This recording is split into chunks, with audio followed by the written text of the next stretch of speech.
بسم اللہ الرحمن الرحیم۔ السلام علیکم۔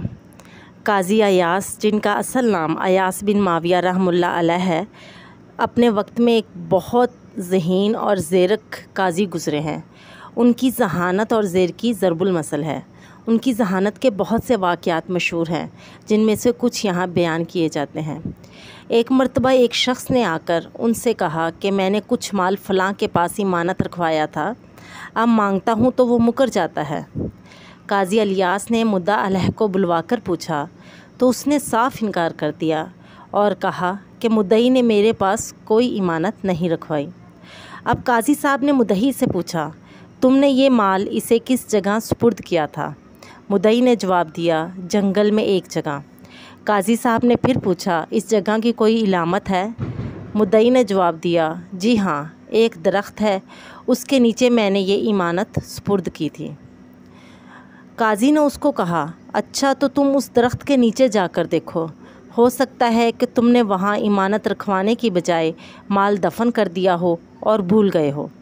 مدعی چلا گیا تو قاضی صاحب نے مدعا علیہ سے کہا، اس کے آنے تک تم یہیں بیٹھے رہو۔ اس کے بعد قاضی صاحب دوسرے مقدمات کے فیصلوں میں مصروف ہو گئے۔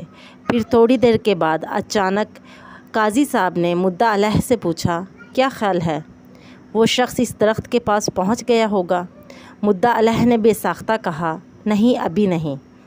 بس قاضی صاحب نے وہیں چور پکڑ لیا۔ ظاہر ہے کہ اس شخص کا درخت کو پہچاننا اور اس کے فاصلے کا اندازہ کرنا اس بات کی دلیل تھی کہ اس نے واقعتاً اس درخت کے نیچے مدعی سے کوئی معاملہ کیا تھا۔ مدعا علیہ کی خیانت کا راز فاش ہو گیا اور پھر اسے خود جرم کا اعتراف کرتے ہی بن پڑی۔ اسی طرح ایک اور شخص نے آپ سے آ کر یہی شکایت کی کہ فلاں شخص میری امانت دبا کر بیٹھ گیا ہے۔ قاضی صاحب نے اس سے کہا کہ اب تم چلے جاؤ، اور مدعا علیہ پر یہ ظاہر نہ ہونے دیا کہ اس کی کوئی شکایت آئی ہے۔ قاضی صاحب نے مدعی کو بھی منع کیا کہ تم نے مدعا علیہ پر یہ ظاہر نہیں کرنا کہ تم نے میرے پاس اس کی کوئی شکایت کی ہے۔ وہ شخص چلا گیا تو قاضی الیاس نے اس شخص کو بلا کر اس سے پوچھا، میرے پاس بہت سا مال آ گیا ہے، اگر تمہارا گھر محفوظ ہو تو وہ تمہارے یہاں رکھوا دیا جائے۔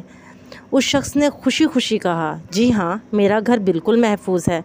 قاضی صاحب نے اس کو کہا، اچھا تو تم اس کے لیے جگہ وغیرہ بنا کر رکھو۔ وہ شخص خوشی خوشی چلا گیا اور اس کے بعد مدعی حاضر ہوا تو قاضی صاحب نے اس سے کہا، اب جا کر اپنے دوست سے اپنا مال طلب کرو، اگر دے دے تو ٹھیک ہے، اور اگر انکار کرے تو اس سے کہہ دو کہ میرا مال واپس کر دو، ورنہ میں قاضی کو خبر کرتا ہوں۔ مدعی یہ سن کر مدعا علیہ کے پاس پہنچا اور اس سے انہی الفاظ میں تقاضا کیا تو مدعا علیہ نے فوراً مال اس کے حوالے کر دیا۔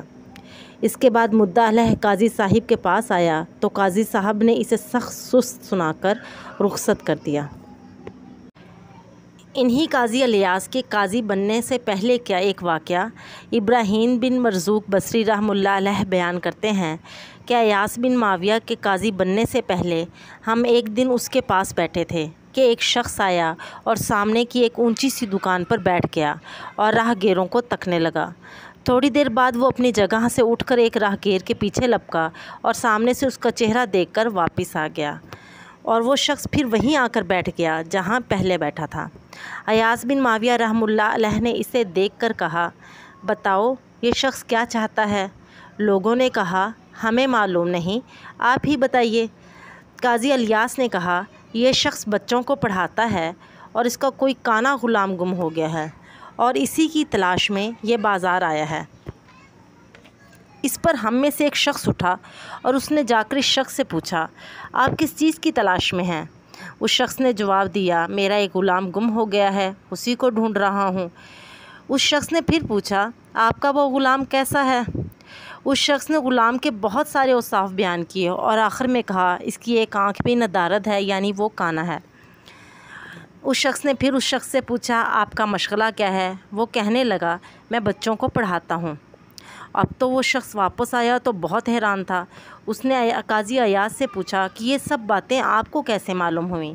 ایاس بن معاویہ رحمہ اللہ علیہ نے فرمایا، میں نے اس شخص کو یہاں آتے ہوئے دیکھا تھا، یہ اپنے بیٹھنے کے لیے کوئی موزوں جگہ تلاش کر رہا تھا اور آخر میں اس نے ایسی جگہ کا انتخاب کیا جو اس علاقے میں سب سے اونچی جگہ تھی۔ میں نے اس کا سراپا دیکھا تو مجھے وہ کوئی شاہی خاندان کا فرد معلوم نہ ہوا۔ اس پر میں نے سوچا کہ اور ایسا کون ہو سکتا ہے جو بادشاہوں کی طرح بیٹھنا پسند کرتا ہو۔ سوچنے پر یہ خیال آیا، یہ مزاج صرف بچوں کے معلموں کا ہو سکتا ہے۔ اس سے میں سمجھ گیا کہ یہ شخص معلم ہے۔ ہم نے پوچھا، اور غلام کے قصے کا آپ کو کیسے پتہ لگا؟ ایاس نے جواب دیا، اسی دوران اس شخص نے ایک معمولی حیثیت کے ایسے راہگیر کا چہرہ جا کر دیکھا جس کی ایک آنکھ غائب تھی۔